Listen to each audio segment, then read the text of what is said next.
acho que antes da gente começar a falar pra vocês especificamente, né, de cada parte específica de MV, explicando pra vocês o que tá acontecendo, eu acho que é importante a gente começar a falar pra vocês mini resumo do que se trata o MV, né, a nossa perspectiva do que a gente acha que é, sobre o que a gente acha que é. Eu acho que é importante vocês começarem a entender por aí, né, nesse começo. Eu quero dar uma introdução de 3 personagens importantes pra vocês e a introdução do que é o MV antes de realmente começar a história, porque ela é um pouco complexa e não complexa ao mesmo tempo, porque é fácil entender. Então eu quero só dizer pra vocês que das 8 meninas, né, porque nessa época é o primeiro comeback do My Girl, então nessa época tinha a Dini.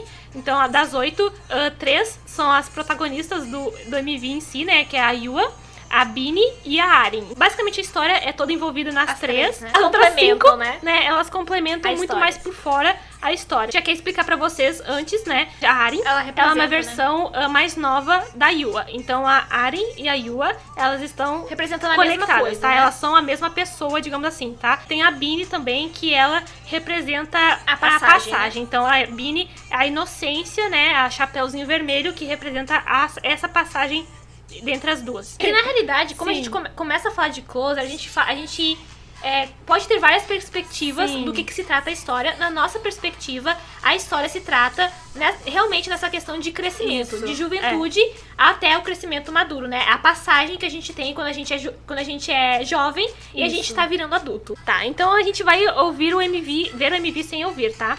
Já pra iniciar vocês, tá? Já começa assim. Já começa ali, né? Porque então, a gente vai começar já explicando alguns detalhes que tem no começo do MV, né? Pra quem não sabe, o MV, ele é relacionado ao tempo, né? Juventude e a fase adulta, então tem muita coisa de tempos e passagens, né? E mostrando, indicando a isso. Então, a gente já começa com essa imagem que fica em cima de onde as meninas estão dançando. Então, eu quero que vocês também ignorem em partes agora a coreografia. Depois a gente comenta sobre a coreografia. Foquem só na história mesmo, né? Então é só pra explicar a vocês que é um relógio, né? As meninas estão dançando embaixo desse relógio que aparece na parte das coreografias, tá? Tudo refere ao tempo, né? De alguma passagem de antigamente e tudo mais. É porque, na realidade, todas essas cenas que aparecem com musgo e coisas velhas, é realmente aquela coisa que remete a passar. O relógio não, o rádio, né, também, né? Isso, a gente tem aqui no início do MV, né, um rádio tocando a música, no caso, né? Tá tocando a música de Closer. A gente percebe que o rádio, ele é a única coisa que tá funcionando dentro do carro, como se o rádio tivesse acabando as baterias. A partir daí começamos com o hino, né, galera? Vamos lá, né? Ok. A protagonista. Foquem na protagonista. Aqui vocês conseguem perceber, né, que tem o relógio em cima das meninas, o relógio que mostrou no início do MV.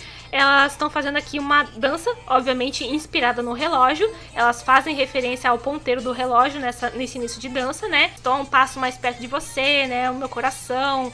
Enfim, é basicamente isso no sentido da juventude. Então, é a Yua que começa cantando a música, né? Então, é uma referência porque ela é a principal. E ela está desacordada, né? No início do MV, né? Aqui a gente vê que ela está acordando de algo, né? Então, teoricamente, ela vai acordar sozinha. Sem entender o que tá acontecendo, né? No MV. Talvez ela não saiba nem quem ela seja. Ela não sabe de nada. Ela tá perdidona. Porque é nesse momento que ela tá perdida que ela encontra uma pessoa, né?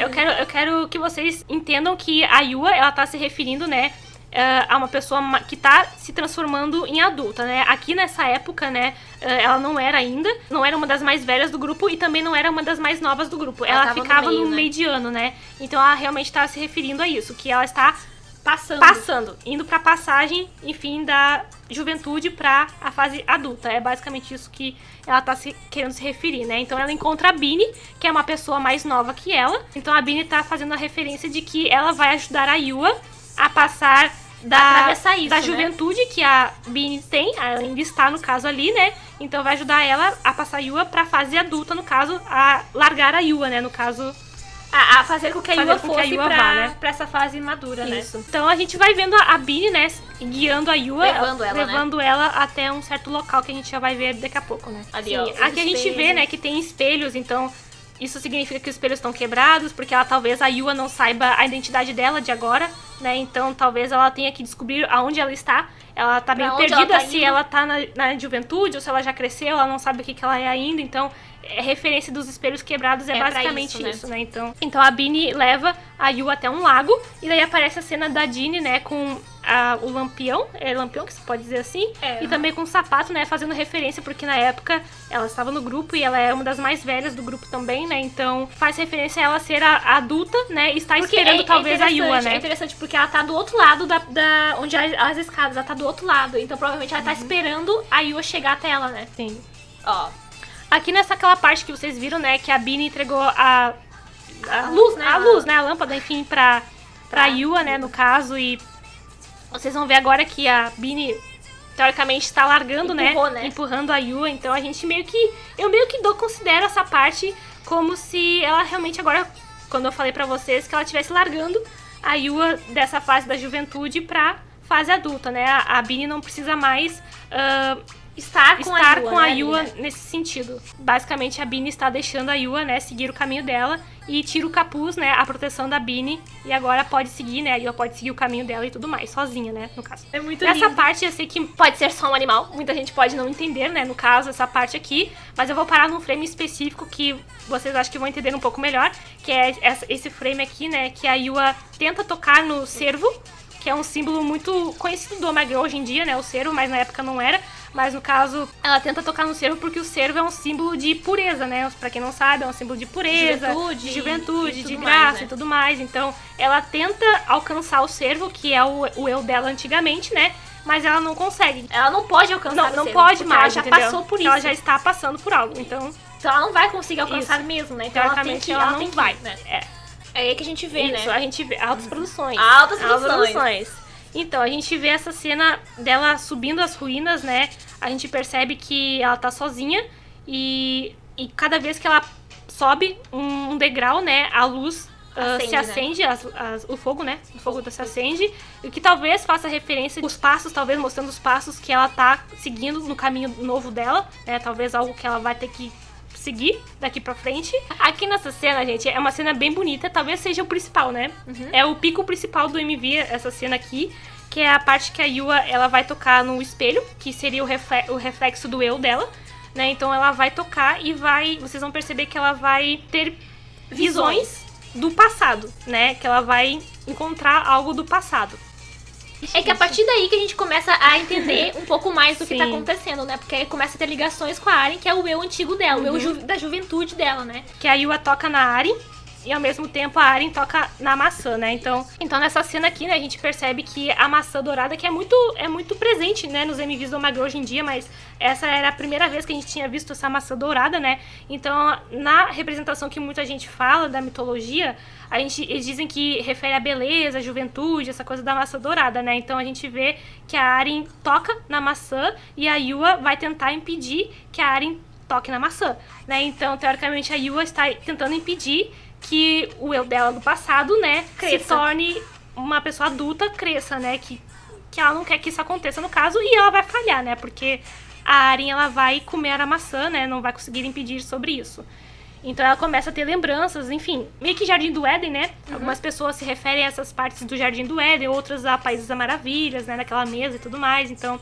É aquela coisa, tipo, do lugar que a gente nunca vai crescer, né? É um lugar que a gente continua sempre jovem, sempre criança, se divertindo. Algo assim. Esse é um dos momentos que aparecem as outras integrantes, porque, né, gente, na história tem que aparecer, né? Não aparece, então... Muito curioso, porque na próxima cena que a gente vai ter esse frame a gente vê a Yua segurando a luz, a lâmpada, isso, e atrás dela tá a Beanie, né? A Beanie que tá do lado dela ali. Eu considero nessa cena a questão de quê? Que ela tá tentando abrir a porta pra crescer, só que ainda não é o momento. Não é o momento dela, né? Ainda não é. Você sabe que não é a Yua que leva a Beanie, é a Beanie que leva a Yua, né? Então talvez esse não seja o momento dela crescer naquela parte. E, enfim, aí já vai passando, a gente vê que a Aren vai morder a maçã, né? E tudo vai sumir, no caso, né? Então a gente percebe que não funcionou muito bem, né? A Yua, ela... Impedir, né? Não tinha como impedir a situação dela crescer, no caso, né? E a gente vê a Aren deitada, né, no chão. Então, é triste por um ponto, se tu for pensar. Mas é a lei da vida, né, galera? Mas é lei da vida, né? É aquela coisa de tentar impedir que algo aconteça, mas tu sabe que não tem como impedir porque é algo natural da vida, né? A gente cresce naturalmente, então não tem como impedir algo que é pra acontecer. Que é pra acontecer, né? Então já tá basicamente no final do MV, né? A gente vê que a Yua vai chorar tocando na Arin, que seria uma imagem dela que ela tá imaginando, né? Do passado ali no carro. Ela tá chorando porque ela, teoricamente, não pôde mais ser o eu mais jovem dela. E talvez aceitou, impedir, né? Então, talvez aceitou de que o passado foi, né? E que é preciso crescer. E que é preciso crescer agora, né? E que agora desapareceu tudo, e é galera. muito curioso, né? Porque naquela parte que eu falei pra vocês da neve, a visão da Coreia, né? Porque pra gente é um pouco diferente. O começo das estações é a primavera. E o final é o inverno, né? É aquela parte que tem ali depois, antes dela encontrar a Arin, o Éden, né? Naquela parte do parte Éden, ali. É a parte que tem flor. Isso, não sei se vocês percebem, parece mas que é primavera, né? Dá a entender que é uma primavera. Tem uma parte de flor e tudo mais, então na Coreia sempre começa com a primavera, né? Então... Aí na parte que a Yua tá indo até o espelho, que ela tá fazendo a passagem pra ir embora, no caso, é o inverno, tá caindo neve, é o inverno. Então pode representar que aquele seja o final, né? Que ela começou e tá indo... Passou por tudo e tá no final, né? Tem também alguns lugares que falam, né? Também fazem referências ao início do MV, que aparece a Yua cantando, e daí quando a Yua tá dormindo, a mais velha do grupo começa a cantar, né? Então, que é a Yoonjun. A gente pode também falar agora na questão da coreografia, né? Do grupo, que é muito interessante. A coreografia faz do muito sentido também, né? Faz super sentido, teoricamente, a tudo que passa no MV também. Não sei se você sabe, gente, porque na época que lançou o MV de Closer, elas lançaram depois o MV da coreografia, só que vista de cima. Vista de cima. Então, não sei se todo mundo sabe, mas toda a coreografia de Closer é baseada nos símbolos dos zodíacos. Não sei se todo mundo sabe isso. Claro que elas fazem também as referências do sol e da lua. As meninas, elas chegaram a postar, enfim, no YouTube, né? Não é oficial, mas foi postado essa coreografia vista toda de cima, né? Então, se vocês quiserem ver, vocês vão conseguir achar, né? Enfim, essa parte da coreografia. Interessante, feita, né? gente, porque se vocês forem analisar, em cada parte de alguma letra específica, elas fazem um símbolo específico, né? Do refrão, elas estão fazendo um relógio, né? Toda a parte... Não sei se vocês percebem aquela parte, né? Que elas fazem de close. A parte toda a parte que elas fazem, essa parte aqui, né? Essa parte aí, né? Toda vez que elas fazem essa parte, que é o refrão, elas estão formando um relógio que tá voltando né? no tempo, né? Então porque o relógio, ele vem pra cá e elas estão fazendo pra lá, né? Então, tipo, é como se elas estivessem voltando. Mas, basicamente é isso, né? O MV, ele mostra todo o processo da juventude até a fase adulta, né? Então, realmente significa isso, que por mais que a gente cresça, a gente não abandona o nosso mais jovem, mas a gente tem que crescer. Tipo, falou, né? Aquela frase, I promise I wanna quit, né? É exatamente a parte que ela encontra a Arin, né? Esse é o MV pra mim, na verdade, muito importante. Eu acho que é por isso que a gente queria começar a fazer isso com Closer, porque pra quem não sabe, Closer é o MV que eu mais gosto do K-pop todo. E a música que eu mais gosto do K-pop todo é Closer também. A gente queria compartilhar com vocês essa história, né? Porque tudo tem uma ligação. Eu acho isso incrível quando tudo faz sentido. A coreografia faz sentido, a letra faz sentido, a história que passa, o cenário, o jeito que foi feito, a cronologia do MV que foi feito. Tudo foi feito por um propósito. Verdade. Isso é